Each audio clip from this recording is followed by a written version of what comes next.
University. The chancellor is pretty much the president, so he's the president at A State in Jonesboro. All right, if there was a principal version of someone at college, it would be this guy, okay? So he's got a very busy schedule.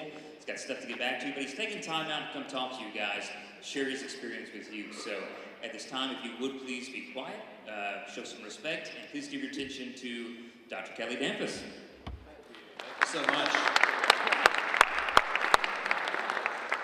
It's my honor to be here. I'm really grateful for this opportunity. I'm only going to speak for about 15 or 20 minutes. You guys hang on about that long, all right? And what I want to talk to you about is, I want to share a little bit about my life story with you. And the reason I'm doing it is not because I like to talk about myself all the time. I kind of do, but not all the time. But I really want, I want for this moment, I hope to be an inspirational moment for you. Not that my life is inspiring, because I don't think it is, but I think what happened to me is inspiring. What people have done for me is inspiring. And in the end, if nothing else, I hope that you take away from this the importance of the people who are investing in your life right now. Some acknowledgement of what they're doing for you, teachers and parents and other folks, but also the value of going to college. And I'll tell you right now, beginning, I would love for you to come. You all are juniors, right? I would love for you to come to Arkansas State University in a couple years in the fall and start there as freshmen. But my bigger goal is that you all go to college somewhere. And that's what my message is about today, all right? So, when I was a junior in high school, did they make you come here, by the way? Did they make you come, or you just came on your own? They made you come? Okay. That's the only way.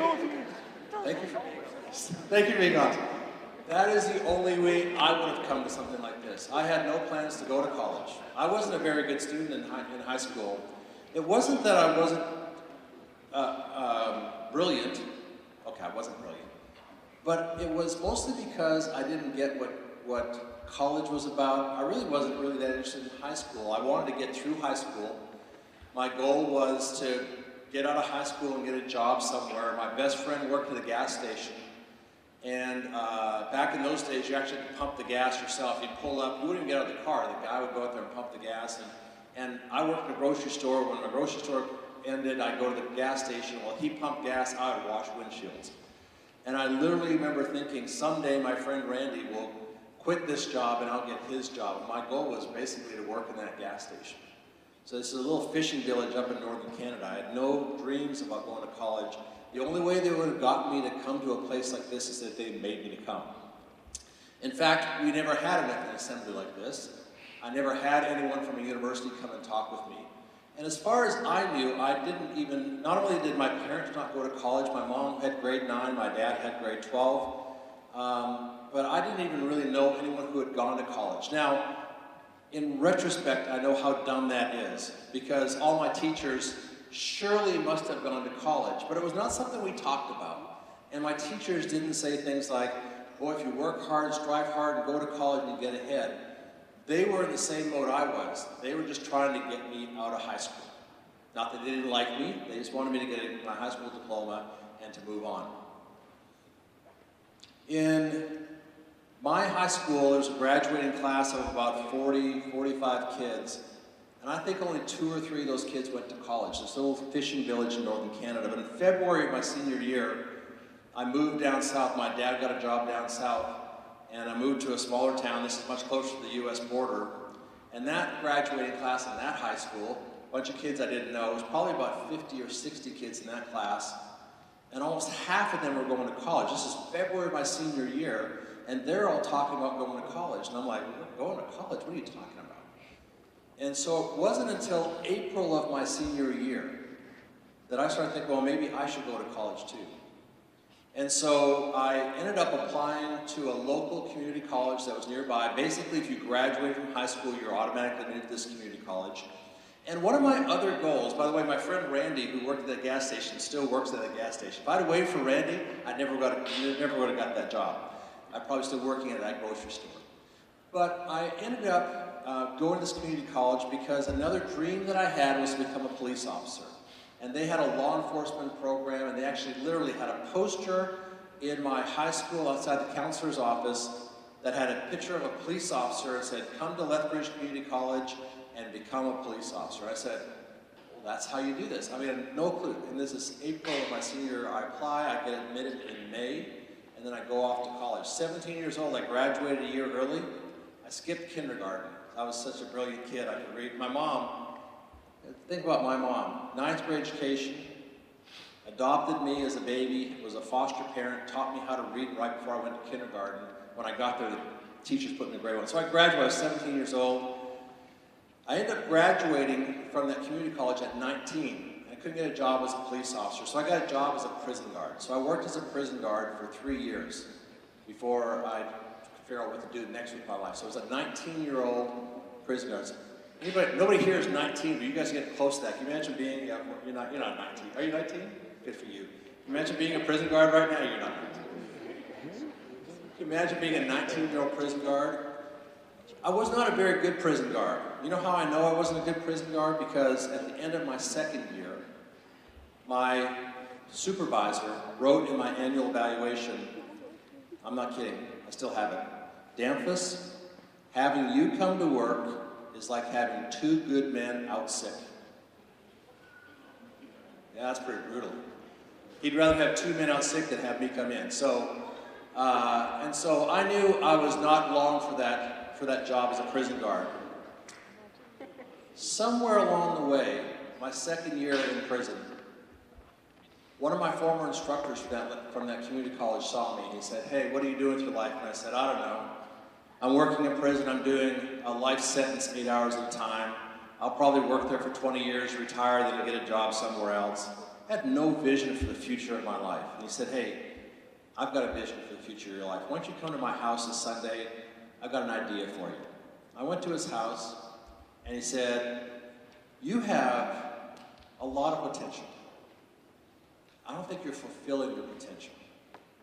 I had a 2.54 GPA in Lethbridge Community College. Community college GPA 2.54. And he said, I don't think you tried, you just did enough to get by. You didn't try very hard. If you tried a little harder, you might do better. In fact, I think what you should do is consider going back to school.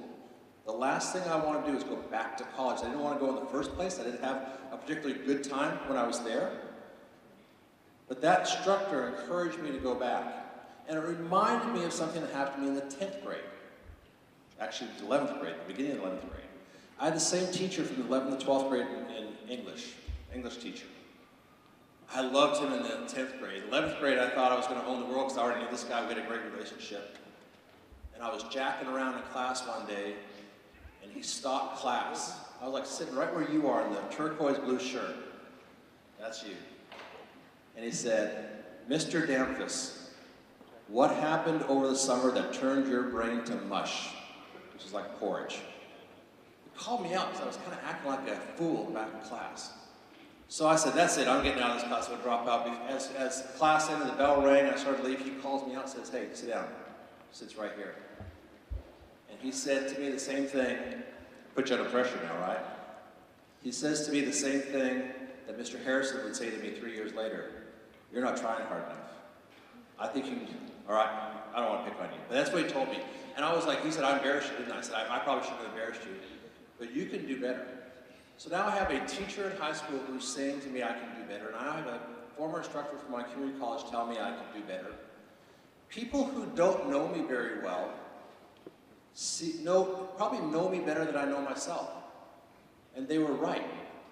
And so I ended up applying to go to college down in Texas. My instructor from college had a connection in Texas. I applied to a school called Sam Houston State. Went down there in 1985 before some of your parents were born. And I started working on a college degree. And I will tell you, I was petrified when I went down there. By this time I was a 22-year-old former prison guard going back to college. And I went to a town that was 10 times bigger than my hometown. There was more people, 5 times as many people attending that college than lived in my hometown. I was petrified. I didn't think I could make it. And I'm guessing somebody in this room right now is thinking, first off, I don't want to be here. Who's this guy? Second, I don't want to go to college because it's kind of scary. Third, I don't think I'm smart enough to go to college. I don't think I could do it. Now the first one, the scary part, is true, but we all have to push ourselves to go beyond what we're able to do. If we only aim for the things we know we can do, we'll never change in our life. When we aim for the things we're not sure we can do, that's when real change happens. The second thing is, if you graduate from Jonesboro High, you're smart enough to go to college. Now, it may not be going to this school or that school, Harvard, Yale, Princeton. It may be starting at a community college like I did, like Amy did. Amy started at community college as well. She's going to speak with you a little bit as well. There's a pathway to a four-year college degree that can change your life, and there's ways to get there that don't just mean starting as a freshman, which may seem very scary to you. Starting at community college, or going directly to college, or going to one college and transferring around. The most important thing is to change your life, is to get that four-year college degree. Nothing will change your life.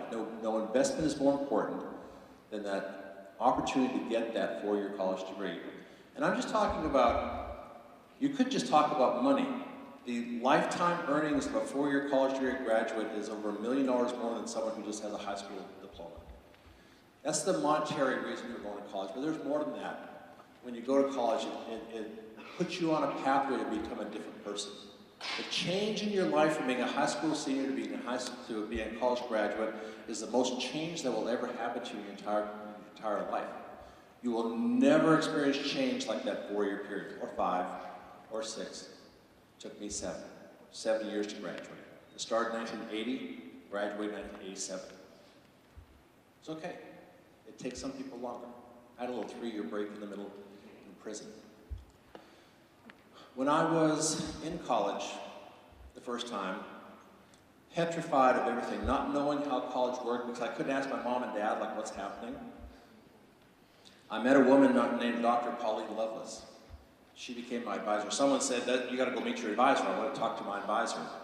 And as I was leaving, she scheduled all my classes for me. She said, if you ever have any problems, come see me. I'm your advisor. And I took her quite literally because Canadians are pretty literal, we're pretty black and white. And so I thought every time I had a problem, I should go see her. So I've had a girlfriend problem, or I didn't know where's a good place to buy coffee, I'd pop into Dr. Lovelace's office. And in the 2 years that she was my advisor, she never once said, I'm too busy to talk with you. She always had her door open, she always took me in, she would give me advice on girls and coffee. And she invested herself in me. And not long later, I went to graduate school at Texas A&M University. I had another professor who was probably younger than I am now, but to me, he seemed ancient. And he had 2 grown kids, and I was about to have a child, and he was mentoring me through that as addition to being my major professor. And at one point, he said to me, he gave me some great advice. I won't get into all the advice, but I said back to him, how can I ever repay you for all you've done? I think about Mr. McNinch and Mr. Harrison and Dr. Lovelace and now you, all these people invested in me. He said, those people who invested in you because that's their passion, that's their life, that's their calling. And you don't repay them you don't have anything that they want. But someday, you'll be in a position where you're going to be able to help someone else. And when you help that person out, you'll be paying back the people who helped you. That's why I'm here today. I want to share with you the fact that there are people at Arkansas State University and other colleges around the country whose entire career is dedicated to helping you get past the scary part of going to college and how difficult that transition can be. And they will do everything they can to help you be successful. Just like I had mentors, you will have them as well. The second thing you may be thinking right now is, I can't afford to go to college. Anybody worried about money, being able to afford to go to college right now? Like 6 people, okay. Good, no, there's a lot of people holding their hands up. When I went to college, tuition cost like $150 a semester. You can't even pay for a book for $150 anymore. Things have changed that tremendously. But even then, my mom and dad had never saved for college, so there was no plan for me to go to college. So it was tremendously challenging for me. I had to take student loans, try to get scholarships. There weren't very many scholarships at a community college. I never really got a scholarship. I got a couple of grants that if I passed, I didn't have to pay back the grant, that kind of thing, but no scholarships. But somehow I made it. Things have changed tremendously. It's more expensive to go to college than it's ever been, but there's never been more financial support for students. If you haven't heard it yet, you'll hear soon in your senior year for sure about something called the Free Application for Federal Student Aid, the FAFSA. It's a form that your parents would fill out, pay some taxes, and it's money the federal government will give you to go to college. Almost $7,000 of free financial aid if you qualify for that. So when you hear the word FAFSA, remember I shared with you about the importance of getting that filled out. The second thing is, universities have worked very closely with alumni and donors to raise scholarship money. And just this year alone, I added an extra $1 million to our scholarship offerings to students to help them to bridge the gap between what the federal government can pay and what their students' families can pay. And so universities across the country are doing everything they can to help bridge the gap for people who might think I can't afford to go. So, if you're thinking I'm not smart enough, just look at me. I was never smart enough, but I made it. If you're thinking I can't afford to go, look at me. I don't know how I made it, I did. Well, we will do everything we can to help you bridge that gap, whatever. Maybe you come and you're not very good at math, well, we've got developmental math courses to help you get through math. If you're not very good at other subjects, we've got tutoring programs on campus. You get to live on campus. You might be thinking, I want to go away to college. You know, you can go away to college by being at Arkansas State University, because when you get there, you may never want to leave, because it's so great. You live on campus and make your own friends and so on. But I'll leave you with this. Right on 20 minutes. I think that's right. I leave you with this. Nothing will change your life more than the decisions you make in the next couple of years. You'll be deciding what you're going to do when you graduate from high school. I hope that somewhere along the way you remember this moment, these 20 minutes I spent with you, and you decide to yourself that you're going to make an investment in yourself. And that you're not alone. Your parents, your teachers, there's people in this building that will do everything they can to help you prepare to make that transition, to prepare to go to college, to help you decide where you want to go. There's people in your life that will help you. I'll help you. You need help, give me a call. I'll figure out a way to help you get that worked out as well. When you get to college, you're going to be successful there. If you were successful here, you'll be successful there. Arkansas State University used to rely on the ACT score to admit students. So a 4-hour test taken on Saturday determined whether or not you get to Arkansas State University. We've changed that now. Instead of 4-hour tests, we're looking at 4 years of high school GPA. If your high school GPA is a sufficient level, you can be easily admitted in Arkansas State University. So doing away with reliance on the ACT. How many people are not great test takers? That's me, not a great test taker, right? 4 hours, your whole life depended on what happened in 4 hours on a Saturday. Now you've got 4 years of high school GPA to help predict how well you do in college, because we actually know that's a really good predictor for how well you do in college based on your high school GPA. So not only do you have help here, you will have help there, and you'll have financial support there. The only thing that's stopping you from going to college right now is the person that you look at in the mirror every morning. I hope tomorrow morning when you get up and you're getting yourself ready, you look in the mirror, I hope you tell yourself, I'm going to go to college in a couple of years. I don't know where I'm going to go, I'm going to try to figure out a way to make this happen. Thank you so much for being so attentive. You guys have been super quiet. Only 3 people yawned the whole time. A couple people were masks, so I don't know if you were yawning or not, but I really appreciate that. If there's ever anything I can do to help you guys make that transition, I'm happy to do that. With that, I'm going to pass it off to Amy, and Amy is one of our recruiting specialists, and she's going to share a little about admissions, policies, and guidelines, and steps that you can take, even starting now as a junior, to get ready to go to college in just a couple of years. Thank you so much. It's been my pleasure to be here.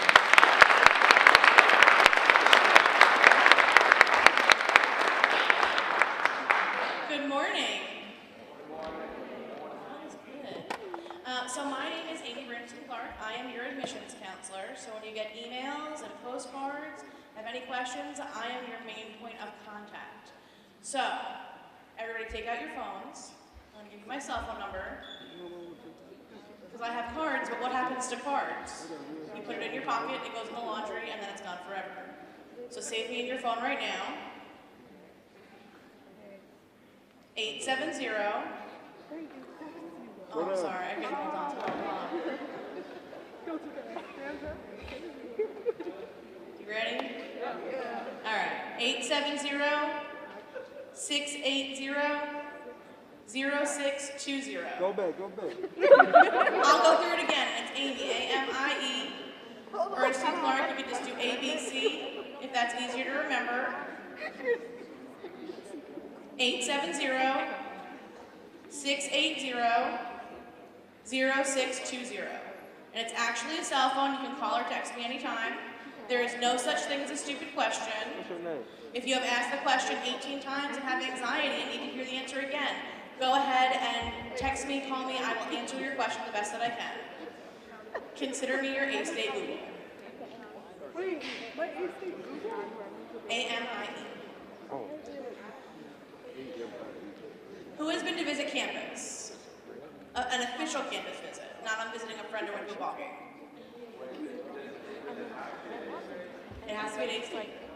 Okay, so you have options. We have 2 big events coming up for juniors. It's called Junior Jumpstart on April 1st. It's a Friday, and April 22nd. We hope you'll come and visit us. Otherwise, you can do a campus tour Monday through Friday. I have some guides up here. Some of you already have them, and the link is right in that front cover. How do you know that you like a campus? How do you know you can see yourself on campus? How do you know what things look like? You have to go and visit them. Everybody is different. It's a matter of perspective. If your friend likes it or your friend doesn't like it, you need to go and see it for yourself. So come and visit on an official campus tour made for prospective students. And come to Junior Jumpstart. See what we have to offer. See how you feel when you're there. And everything else will fall into place. Who knows exactly what they want to major in and study? Oh, a lot of you. Who has absolutely no idea? That was me. I had no idea. I went through 3 different majors. You do not have to decide right away. We have a major called Exploratory, which helps you go through a whole bunch of different disciplines until you can make your decision. If what you want to do doesn't have a name, doctor, lawyer, teacher, scientist, maybe you want to live in Germany and write fantasy fiction novels and you really like flowers, we have that major too, interdisciplinary studies. That's a degree. It's a collection of minors. So maybe you minor in German, horticulture, and creative writing, or folklore. You will not hear no very often at A-State. You may hear, let's try this path instead, but you will not hear no very often. If you can think of what you want to do for a career, we can help you find the path to make that happen. How many of you are involved in clubs and organizations right now? That's excellent. Stay involved. Volunteerism, leadership, all of it you can continue at A-State, but when you're writing scholarship essays and applying for colleges, all of that is going to give you a leg up.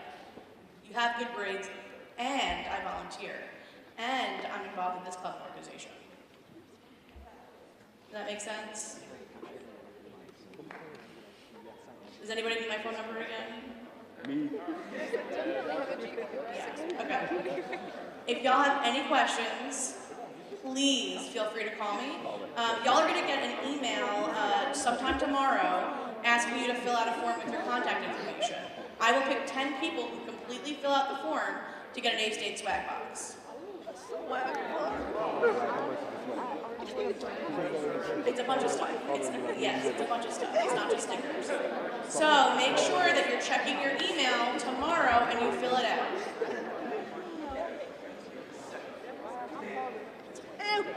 All right. Thank you guys very, very much. I hope you enjoyed hearing from Dr. Campus. I definitely did. And we hope you have a great rest of your day and come visit A-State.